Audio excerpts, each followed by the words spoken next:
नमस्कार दोस्तों। कल हम पढ़ रहे थे अमृतसर आ गया भीष्म सहानी की कहानी, जो कुछ बच गई थी। आज हम उसी को पूरा करते हैं। जहाँ हमने पढ़ा था कि जो ट्रेन पाकिस्तान से रवाना हुई थी, फिर जो पठान लोग हैं वो बाबू पतले दुबले बाबू से मजाक करते हैं कि खाना ये ले, मीट खा ले, मांस खा ले, डर मत, तेरी पत्नी को कोई नहीं कहेगा, तो भी ताकतवर हो जाएगा, ये फलाना ढिमकाना। और वो बाबू हंसी मजाक में ले रहा था वो बातें। और उसके बाद में जब एक कहीं पे लगा कि कोई दंगा भड़का हुआ है, लोग पानी भरने गए थे, वहाँ से भागते हुए आए तो लगा लोगों को कुछ दंगा है, सब लोगों ने खिड़कियाँ बंद कर दी। पीछे से एक मुसाफिर चढ़ने की कोशिश कर रहा था, गरीब मुसाफिर, हिंदू मुसाफिर, जो मेले मेले कुछ कपड़े पहने हुआ था। तो उसमें देखते हैं कि उस समय भी लोग जब अपने घर बार सब छोड़ के जा रहे थे तो अपने सामान को भी साथ लेके जा रहे थे। उनके पास वो बेचारों के पास वही था, और जब उनके पास सीट तो मिल गई बैठने के लिए, वो ट्रेन के डब्बे के अंदर घुस गए थे, पर उनका सामान पीछे छूट गया तो वो खुद भी उतर जाते हैं। जब पठान उसके जो गरीब मजदूर होता है उसके लात मारने की कोशिश करता है, तो लात उसको तो लगती नहीं है पर उसकी बीवी को लगती है। तो बीवी को जब लात लगती है तो वो हाय हाय करती हुई, फिर उसके सामान जब बाहर फेंक दिए जाते हैं तो वो भी नीचे उतर जाते हैं कि सामान पीछे छूट गया तो अब हम क्या करेंगे जाके, हमारे पास तो यही सामान था और यही वापस, वो नीचे उतर जाते हैं। तो उस डब्बे पूरे डब्बे में जो इसमें ये कहा गया है कि किसी को जगह नहीं मिलती थी। सब लोग, जब भी कोई नया मुसाफिर आते, सब लोग कहते हैं कि जगह नहीं है, अंदर जगह नहीं है। लेकिन बाद में जैसे तैसे वो अगर अंदर घुस गया तो सबसे पहले फिर वो उस माहौल में बदल जाता था, उसका मन, एक आदमी के मनोभाव के बदलाव में यहाँ देखने को मिलता है कि कैसे कैसे एक आदमी जिसको जगह नहीं मिल रही थी, जब उसको ट्रेन के अंदर जगह मिल जाती है तो वो दूसरे मुसाफिर उसमें चढ़ने की कोशिश करते हैं तो वो ही सबसे पहले आके कहता है कि जगह नहीं है, कहाँ घुस जाते हो भाई, बाहर निकलो। तो ये एक हद्य मन का परिवर्तन देखने को मिलता है कि कैसे समय खुद को सब अपने अपने बारे में सोचते हैं लोग, इंसान। अगर वो, और उस डब्बे में कोई भी उस पठान की हरकत का विरोध नहीं करता। जब पठान उसको लात मारता है तो उसकी कोई भी, मतलब जब संदूक बाहर फेंकता है तो वो कोई भी विरोध नहीं करता। सिर्फ एक वो बुढ़िया है जो उसके खिलाफ अपनी आवाज़ में कहती रहती है भाई कि तुमने बहुत गलत किया, तुम्हें अंदर दर्द की नामक कोई चीज़ नहीं है। उसके साथ एक छोटी सी बच्ची थी 17-18 सालों की, उसको तुमने सबने उतार दिया, धक्के देकर बाहर निकाल दिया। अब उससे आगे पढ़ते हैं। बहुत बुरा किया है तुम लोगों ने, बहुत बुरा किया है। बुढ़िया ऊंचा ऊंचा बोल रही थी, तुम्हारे दिल में दर्द मर गया है। छोटी सी बच्ची उसके साथ थी। बेहरमो, तुमने बहुत बुरा किया है, धक्के देकर उतार दिया है। गाड़ी सोने प्लेटफॉर्म को लांघती आगे बढ़ गई। डिब्बे में व्याकुल सी चुप्पी छा गई। बुढ़िया ने बोलना बंद कर दिया। पठानों का विरोध कर पाने की किसी की हिम्मत नहीं हुई। तभी मेरे बगल में बैठे दुबले बाबू ने मेरे बाजू पर हाथ रखकर कहा, आग है, देखो आग लगी है। गाड़ी प्लेटफॉर्म छोड़कर आगे निकल आई थी और शहर पीछे छूट रहा था।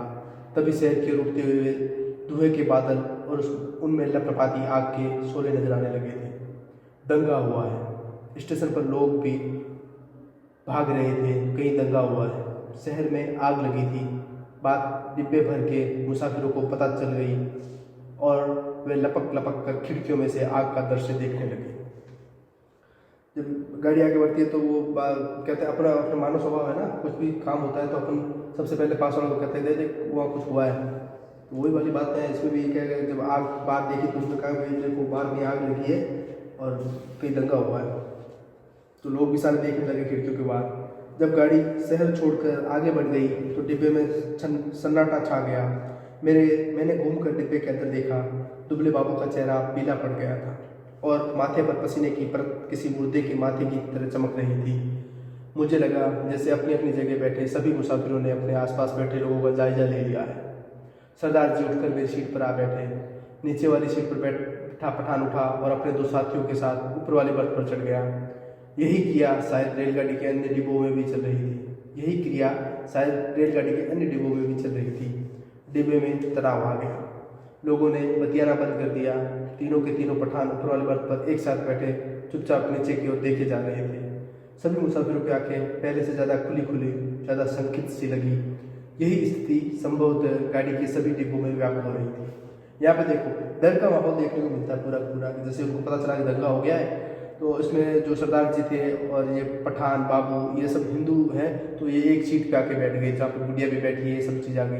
जो पठान था जो नीचे बैठा था वो अपनी ऊपर वो 2 पठान बैठे थे, उनके साथ जाके बैठ गए, क्योंकि उनमें आपस में डर बैठ गया कि दंगे, क्योंकि जाति दंगे भड़के थे हिंदू मुसलमान के आधार पे, तो वो अपने अपने मतलब सुरक्षित पाले में चले गए। एक हिसाब से देखे तो वो कहे भाई कि अब जो भी होगा अपने अपने वालों के साथ रहेंगे, जबकि जो पहले वही हंसी मजाक कर रहे थे, खुद से बैठे थे, और उसमें कितना बदलाव आ गया। और उसमें ये कह रहा, लेखक कह रहा है कि यही सारी स्थिति पूरे डब्बे में थी, यानी कि डब्बा यानी आप डब्बे में थी यानी पूरी ट्रेन में थी। तो ट्रेन का आधार आप देख सकते हैं पूरे भारत में ये स्थिति थी, सिर्फ ट्रेन में ही नहीं, लोग आपसी मतलब बदल गए थे, उनके व्यवहार बदल गए थे। जहाँ कहीं पे वो दोनों आपस में प्रेम से बैठे रहते थे, बातें करते थे, वही परिवार आज एक दूसरे को मारने के लिए उतावले हो रहे थे। कौन सा स्टेशन था ये? डिब्बे में किसी ने पूछा। वजीराबाद, किसी ने उत्तर दिया। जवाब मिलने पर डिब्बे में एक और प्रतिक्रिया हुई।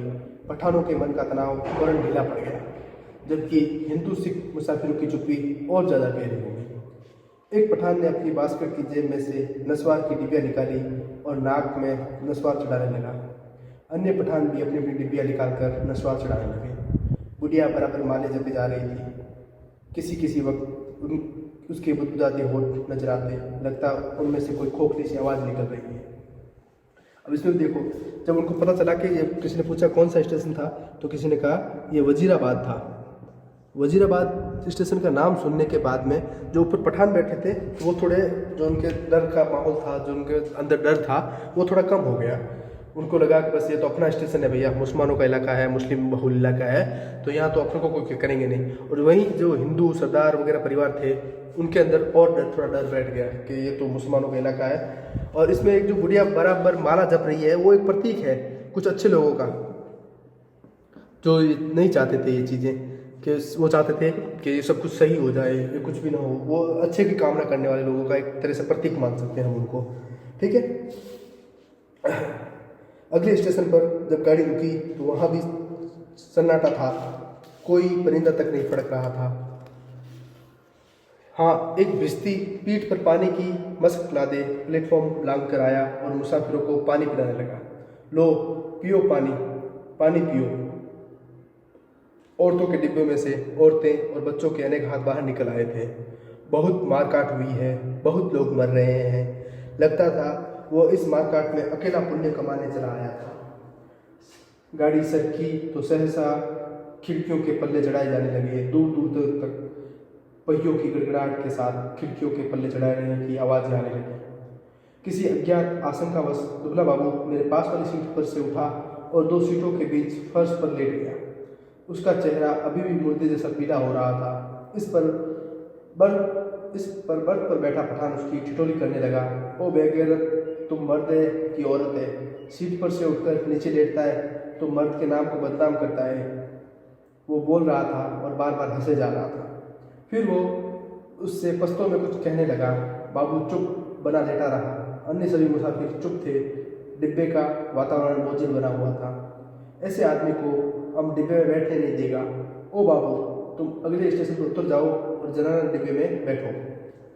जब इसमें जो बाबू है उसके अंदर डर बैठ गया था। वो उसको डर की, आप उसको देख सकते हो कैसा डर बैठा हुआ है। वो अपनी सीट छोड़ के, जो 2 सीटों के बीच में जो ट्रेन में जगह होती है, आप गए हो ट्रेन में बैठे होंगे, तो ये जैसे एक सीट है यहाँ पे, एक सीट यहाँ पे है, यहाँ पे खिड़की है बाहर, ठीक है, और एक सीट यहाँ होती है और यहाँ पे 2 खिड़कियाँ हैं अलग से।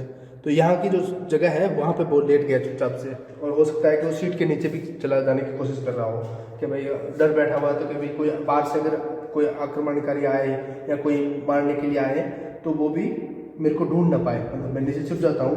तो बचने की कोशिश है, उसके अंदर डर बैठा हुआ है। तो उसके ऊपर भी पठान मजाक करता है कि तू कौन सा आदमी है, मर्द नहीं लगता, तू ऐसे ज़मीन पर लेट रहा है। ऐसा कर, तू अगले स्टेशन पर उतर जाना और जनरल डिब्बा है, जो लेडीज डिब्बा है, जो औरतों का डिब्बा है, उसमें चले जाना, ठीक है, क्योंकि तू औरत लग रहा है, मतलब जनरल डिब्बे में चले जाना।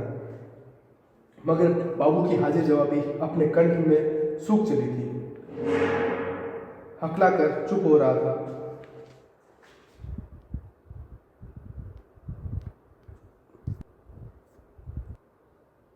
मगर बाबू की हाजिर जवाबी अपने कंठ में सूख चली थी।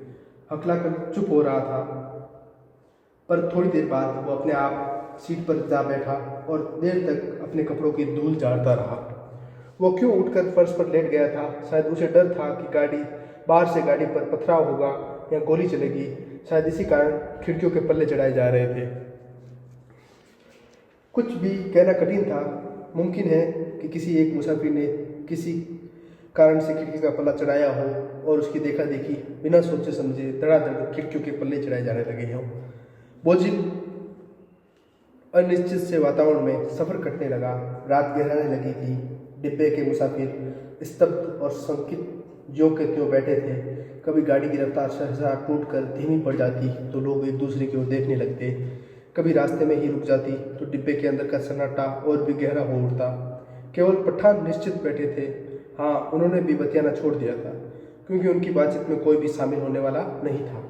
इसमें कह रहे हैं कि सब लोगों को कहीं पर भी अगर ट्रेन रुकती या फिर कोई भी ऐसा लगता है कि कहीं धीरे हो रही है तो लोगों के अंदर डर बैठ रहा था।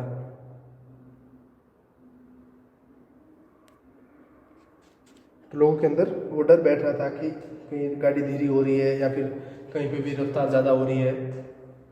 रफ्तार जैसे धीरे होती है या कहीं गाड़ी रुकती है तो लोगों के अंदर डर बैठता है कि कोई किसी ने चैन खींच ली है और कोई आएगा, थोड़ा कुछ शायद जान मान का नुकसान हो। लेकिन वो जो पठान थे वो निश्चित थे, क्योंकि उनके अंदर था कि अभी तो वहीं बैठे हैं, अपने पाकिस्तान के अंदर है, तो कोई आएगा तो भी अपने कोई डर है वाली बात है नहीं, क्योंकि मुस्लिम है और वो भी मुस्लिम है तो उनको तो न मारेंगे ही नहीं। तो लेकिन उनकी बातचीत वो उन्होंने बात करना बंद कर दिया था, क्योंकि उनकी बात में कोई वो इंटरेस्ट दिखाना नहीं चाह रहा था, कोई भी उनकी बात में शामिल होना नहीं चाह रहा था। तो वो भी क्या बात करते हैं। धीरे धीरे पठान उड़ने लगे, जबकि अन्य मुसाफिर फटी फटी आंखों से शून्य में देखे जा रहे थे। बुढ़िया मुंह से लपेटे टांगे सीट पर चढ़ाए बैठी बैठी सो गई थी। ऊपर वाली बर्थ पर एक पठान ने अध लेटे ही कुर्ते की जेब में से काले बनकों की तस्बीह निकाल ली और उसे धीरे धीरे हाथ में चलाने लगा। तस्बीह यानी माला, जो एक माला निकाल ली और उसको चलाने लगा धीरे धीरे। खिड़की के बाहर आकाश में चांद निकल आया और चांदनी में बाहर की दुनिया और भी अनिश्चित और भी अधिक रहस्यमय हो उठी। किसी वक्त दूर किसी और आग के शोले उठते नजर आते। कोई नगर जल रहा था। गाड़ी किसी वक्त चिंगारती हुई आगे बढ़ने लगती, फिर किसी वक्त उसकी रफ्तार धीमी पड़ जाती और मीलों तक धीमी रफ्तार से ही चलती रहती। सहसा दुबला बाबू खिड़की से बाहर देखकर ऊंची आवाज में बोला, हरबंसपुर निकल गया। उसकी आवाज में उत्तेजना थी। वो जैसे चीख कर बोला था। अब क्या हुआ, जो लोग डर रहे थे उनको पता चल गया कि भाई जो बाबू था उसने बोला, चीख कर बोला, वो मतलब एक तरह से उसकी उत्तेजना आ गई कि हरबंसपुर चला गया है। ये जो है वो भारत के अंदर मतलब आता है, तो उनके अंदर डर चला गया भाई कि वो हिंदू जो मुसाफिर थे। अब देखना इसमें आगे बदलाव आ जाएगा। इसमें जो हिंदू यात्री थे उनको एक तरह से भय से वो मुक्त हो जाएंगे, एक तरह से डर खत्म हो जाएगा, और जो पठान है उनके अंदर डर बैठना स्टार्ट हो जाएगा।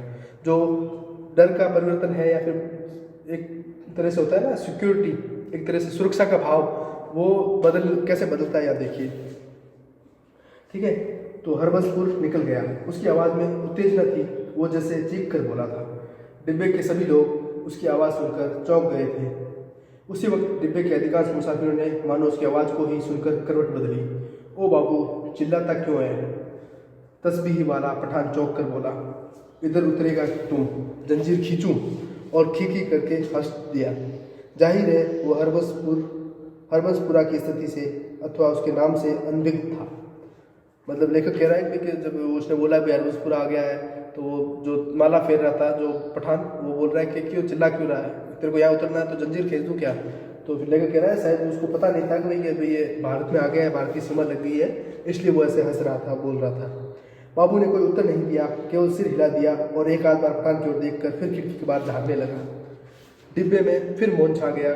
तभी इंजन ने सीटी दी और एक रस रफ्तार टूट गई। थोड़ी ही देर बाद खटाक का सा शब्द भी हुआ। शायद गाड़ी ने लाइन बदली थी। बाबू ने झाँक कर उस दिशा में देखा जिस ओर गाड़ी बढ़ी जा रही थी। शहर आ गया है। वो फिर ऊंची आवाज़ में चिल्लाया, अमृतसर आ गया है। जो हरबंसपुर था उसके बाद में जो गाड़ी बदल गई और वो अमृतसर की ओर चली गई। फिर बाबू के मन में जो बदलाव आ रहे हैं वो देखो आप, देखने लायक तो यही है कि कैसे वो फिर अमृतसर आ गया। वो फिर ऊंची आवाज़ में चिल्लाया अमृतसर आ गया है। उसने फिर से कहा और उछल कर खड़ा हो गया और फिर बर्थ पर लेटे पठान को संबोधन करके चिल्लाया, ओ बे पठान के बच्चे, नीचे उतर, तेरी माँ की नीचे उतर, तेरी उस पठान बनाने वाले की मैं, और डॉट डॉट डॉट। बाबू चिल्लाने लगा था और चीख चीख कर गालियाँ बकने लगा था। तस्बीह वाले पठान ने करवट बदली और बाबू की ओर देखकर बोला, ओ क्या है बाबू, हमको कुछ बोला। बाबू को उत्तेजित देखकर अन्य मुसाफिर भी उठ बैठे। नीचे उतर, तेरी मैं, हिंदू औरत को लात मारता है हरामजादे, तेरी उस, और बाबू बकबक नहीं करो, ओ खमीर के तुम गाली मत बको, हमने बोल दिया, हम तुम्हारा जबान खींच लेगा। गाली देता है मादर, फिर डॉट डॉट डॉट। बाबू चिल्लाया और उछल कर सीट पर चढ़ गया। वो सिर से पांव तक कांप रहा था। बस बस, सरदार जी बोले, यह लड़ने की जगह नहीं है, थोड़ी देर का सफ़र बाकी है, आराम से बैठो। तेरी मैं लात न तोड़ूं तो कहना गाड़ी तेरे बाप की है, बाबू चिल्लाया। ओ हमने क्या बोला, सभी लोग उसको निकालता था, हमने भी निकाला। ये इधर हमको गाली देता है, हम उसका जबान खींच लेगा। बुढ़िया बीच में फिर बोल उठी, वे जीन जोगियों, आराम नाल बैठो, वे रब दियो बंदियों, कुछ होश करो। ये पंजाबी की शब्द भी आ गई, जो अमृतसर आ गया। और अमृतसर और पंजाब लाहौर के अंदर जो भाषा है वो पंजाबी थी उस समय, और आज भी पंजाबी ही बोली जाती है। बेशक जो पाकिस्तान है उन्होंने उर्दू की भाषा को अपना लिया है, उनकी जो मातृभाषा या फिर राष्ट्रभाषा कहते हैं वो उसको उर्दू कहते हैं। तो उसके अंदर के जो लोग हैं वो आज भी पंजाबी, सिंधी, पश्तो ये भाषा बोलते हैं। उर्दू बहुत कम लोग बोलते हैं। ठीक है, जो ये पंजाबी जो औरत थी वो कह रही है कि अरे जीने वालों, जो आराम से नाल बैठो और रब के बंदो, तुम रब के बंदे हो, ऐसे कुछ होश करो, ऐसे लड़ने से क्या होगा। उसके होठ किसी प्रेत के होठों की तरफ फड़फड़ाए जा रहे थे और उनमें से क्षीण सी फुसफुसाहट सुनाई दे रही थी। बाबू चिल्लाए जा रहा था, अपने घर में शेर बनता था, अब बोल, तेरी मैं उस पठान बनाने वाले की। तभी गाड़ी अमृतसर के प्लेटफॉर्म पर रुकी। प्लेटफॉर्म लोगों से खचाखच भरा था। प्लेटफॉर्म पर खड़े लोग झांक झांक कर डिब्बों के अंदर देखने लगे। बार बार लोग एक ही सवाल पूछ रहे थे, पीछे क्या हुआ, कहाँ पर दंगा हुआ है। खचाखच भरे प्लेटफॉर्म पर शायद इसी बात की चर्चा चल रही थी कि पीछे क्या हुआ है। प्लेटफॉर्म पर खड़े 2-3 खोमचे वालों पर मुसाफिर टूट पड़े थे। सभी को सहसा भूख और प्यास परेशान करने लगी थी। इसी दौरान 3-4 पठान हमारे डिब्बे के बाहर प्रकट हो गए और खिड़की में से झांक झांक कर अंदर देखने लगे। अपने पठान साथियों पर नज़र पड़ते ही वे उनसे पश्तो में कुछ बोलने लगे। मैंने घूमकर देखा, बाबू डिब्बे में नहीं था। न जाने कब वो डिब्बे में से निकल गया था। मेरा माथा ठनका, गुस्से में से वो पागल हुआ जा रहा था। न जाने क्या कर बैठे। पर इस बीच डिब्बे के तीनों पठान अपनी अपनी गठरी उठाकर बाहर निकल गए और अपने अपने साथियों के साथ गाड़ी के अगले डिब्बे की ओर बढ़ गए। जो विभाजन पहले प्रत्येक डिब्बे के भीतर होता रहा था, अब सारी गाड़ी के स्तर पर होने लगा था। जो मतलब इसमें कह रहा है कि जो बाद में वो बाबू तो चला गया, अमृतसर पर आ गए, और जो लोग डरे हुए थे, सहमे हुए बैठे थे, तो वो भी फिर उनको भूख लगाई थी, वो खाना खाने के लिए दौड़ पड़े। लोगों जो खोमचे वाले थे, जो स्ट्रीट वेंडर होते हैं ना, जो रेलवे प्लेटफॉर्म के बाहर खड़े रहते हैं, तो वहाँ पे वो दौड़ के खाना खाने लगे। और वो वहाँ से कुछ जो कहीं पे बैठे होंगे कुछ पठान लोग, मुसलमान लोग, वो वहाँ से आए, तो उन्होंने देखा अंदर से हर गाड़ी के डब्बे में झाँक झाँक कर देख रहे थे, कोई अपने में बंदा तो है तो उसको लेके चले और अलग बैठते हैं। तो जो पहले विभाजन हुआ था ना, जो देखते हैं, तो वो गाड़ी के अंदर जैसे एक डिब्बे के अंदर हुआ था, वहाँ से मुसलमान अलग, वो पठान तीनों अलग बैठ गए थे, और ये सरदार जी, बाबू और लेखक वगैरह ये अलग हो गए थे। वही विभाजन फिर गाड़ी के स्तर पर होने लगा, और वही देश के स्तर पर भी हो ही रहा था। और वो लेखक कहता है कि मैंने जब देखा, बाबू दिखा नहीं, और मुझे लगा कहीं बहुत गुस्से में है, कुछ गलत कर देगा, कहीं पता चले।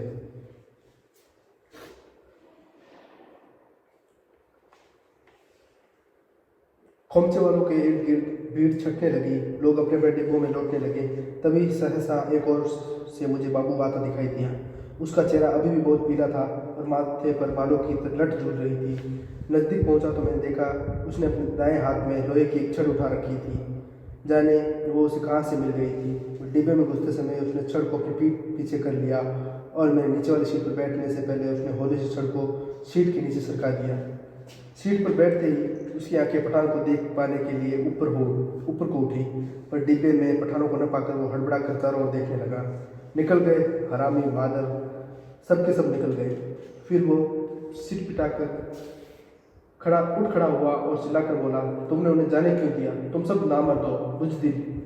पर गाड़ी में भीड़ बहुत थी, बहुत से नए मुसाफिर आ गए थे। किसी ने उसकी ओर विशेष ध्यान नहीं दिया। गाड़ी सरकने लगी तो वो फिर अब मेरी बगल वाली सीट पर आकर बैठ गया। वो फिर मेरी बगल वाली सीट पर आ बैठा, पर वो बड़ा उत्तेजित था और बड़बड़ाए जा रहा था। धीरे धीरे हिचकोले खाती गाड़ी आगे बढ़ने लगी। डिब्बे के पुराने मुसाफिरों ने भरपेट पूरियाँ खा ली थी और पानी पी लिया था और गाड़ी इस इलाके से आगे बढ़ने लगी थी जहाँ उसके जान माल को खतरा नहीं था। नए मुसाफिर बतिया रहे थे। धीरे धीरे गाड़ी फिर समतल गति से चलने लगी थी। कुछ ही देर बाद लोग ऊँघने भी लगे थे। मगर बाबू अभी भी फटी फटी आंखों से सामने की ओर देखे जा रहा था। बार बार मुझसे पूछता कि पठान डिब्बे में से निकलकर किस ओर गए हैं। उसके सिर पर जुनून सवार था। गाड़ी के हिचकोलों में मैं खुद ऊँघने लगा था। डिब्बे में लेट पाने के लिए जगह नहीं थी। बैठे बैठे ही नींद में मेरा सिर कभी एक ओर को लुढ़क जाता, कभी दूसरी ओर को। किसी वक्त झटके से मेरी नींद टूटती और मेरे सामने की सीट पर अस्त व्यस्त से पड़े सरदार जी के खराटे सुनाई देते। अमृतसर पहुंचने के बाद सरदार जी फिर से सामने वाली सीट पर टांगे पसार कर लेट गए। डिब्बे में तरह तरह की गाड़ी आड़ी तिरछी मुद्राओं में मुसाफिर पड़े थे। उनकी विवस्त मुद्राओं को देखकर लगता डिब्बा लाशों से भरा है। मेरे पास बैठे बाबू पर नजर पड़ती तो कभी तो खिड़की के बाहर मुड़ के देख रहा होता, कभी दीवार की पीठ लगाए तनकर बैठ जाता।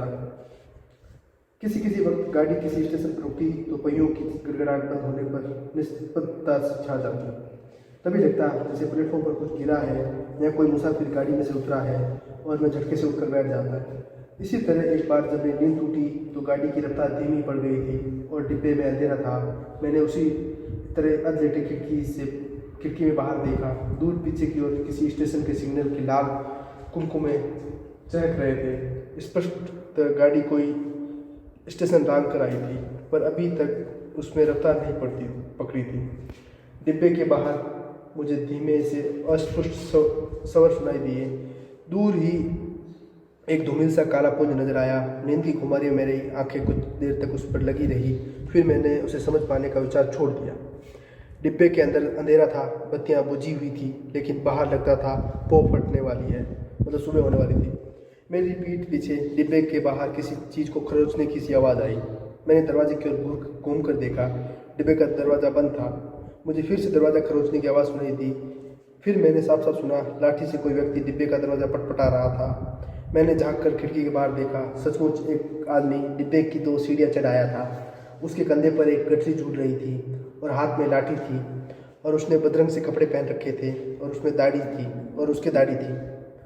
फिर मेरी नज़र डिब्बे की बाहर नीचे की ओर गई। गाड़ी के साथ साथ एक औरत भागती चली आ रही थी, नंगे पाँव, और उसने 2 गठरियाँ उठा रखी थी। बोझ के कारण उसे दौड़ा नहीं जा रहा था। डिब्बे के पायदान पर खड़ा आदमी बार बार उसकी ओर मुड़कर देखता रहा और हाँफता हुआ कह जा रहा था, आजा आजा, तू भी चढ़ा, आजा। दरवाजे पर फिर से लाठी पटपटाने की आवाज़ आई। खोलो जी दरवाज़ा, खुदा के वास्ते दरवाज़ा खोलो। वो आदमी हाँफ रहा था, खुदा के लिए दरवाज़ा खोलो, मेरे साथ में औरत जाते हैं, गाड़ी निकल जाएगी। सहसा मैंने देखा बाबू हड़बड़ा कर उठ खड़ा हुआ और दरवाजे के पास जाकर दरवाजे में लगी खिड़की में से मुंह निकाल कर बोला, कौन है? इधर जगह नहीं है। बाहर खड़ा आदमी और गिड़गिड़ाने लगा, खुदा के वास्ते गाड़ी निकल जाएगी। और वह आदमी खिड़की में से अपना हाथ अंदर डालकर दरवाज़ा खोल पाने की छिटकनी ढूंढने लगा। नहीं है जगह। बोल दिया, उतर जाओ गाड़ी पर से। बाबू चिल्लाया और उसी क्षण लपक कर दरवाज़ा खोल दिया। या अल्लाह, उस आदमी ने अस्पष्ट से शब्द सुनाई दिए। दरवाज़ा खुलने पर जैसे उसने इत्मीनान की सांस ली हो। और उसी वक्त मैंने बाबू के हाथ में छड़ को चमकते देखा। एक ही भरपूर वार बाबू ने उस मुसाफिर के सिर पर किया था। मैं देखते ही डर गया और मेरी टांगें लरच गई। मुझे लगा जैसे छड़ के वार का उस आदमी पर कोई असर नहीं हुआ। उसके दोनों हाथ अभी भी जोर से डंडहरे को पकड़े हुए थे। कंधे पर से लटकती गठरी खिसक कर उसकी कोहनी पर आ गई थी। तभी सहसा उसके चेहरे पर लहू की 2-3 धारें एक साथ फूट पड़ी।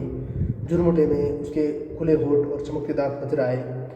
वो तो एक बार या अल्लाह बदबुदाया, फिर उसके पैर लड़खड़ा गए। उसकी आंखों ने बाबू की ओर देखा, अधमुंदी सी आंखें जो धीरे धीरे सिकुड़ती जा रही थी, मानो उसे पहचानने की कोशिश कर रही हो कि वो कौन है और उसने किस अदावत का बदला ले रहा है।